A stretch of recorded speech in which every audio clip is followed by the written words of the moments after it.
हमरा खबर पई हा रे पिया घटे जाइबू हमके भुलाइबू त जाने तू रही हा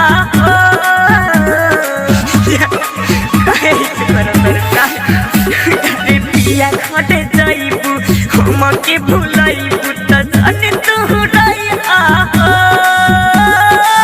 मिल के होई त सुनाए जान हमरा खबर पई हा मिल के होई त सुनाए जान हमरा खबर पई हा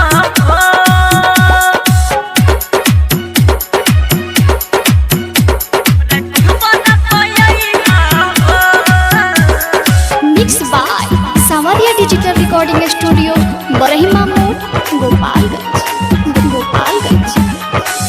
मिल के होई त सुनाए जान हमरा रेहान बाबू मदारपुर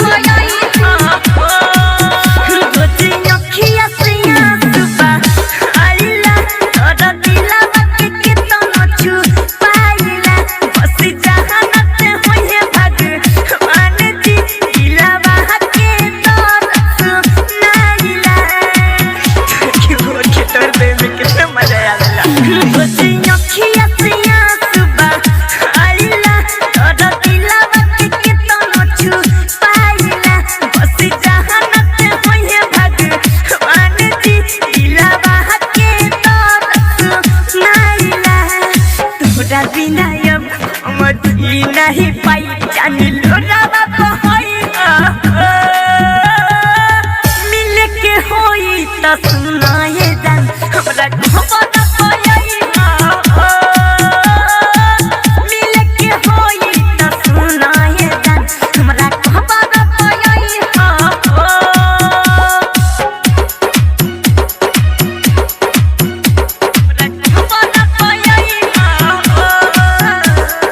मिक्स बाय आजाद अकेला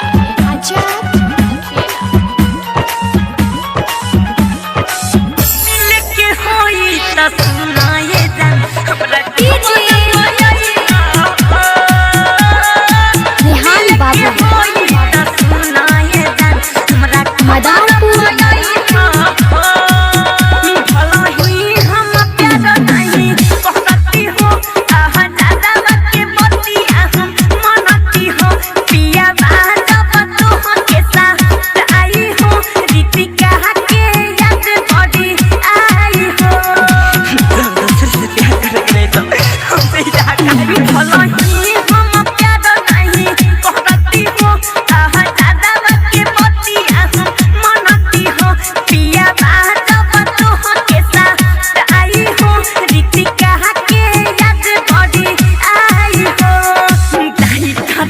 कहता रे जवन बतिया ना भुलई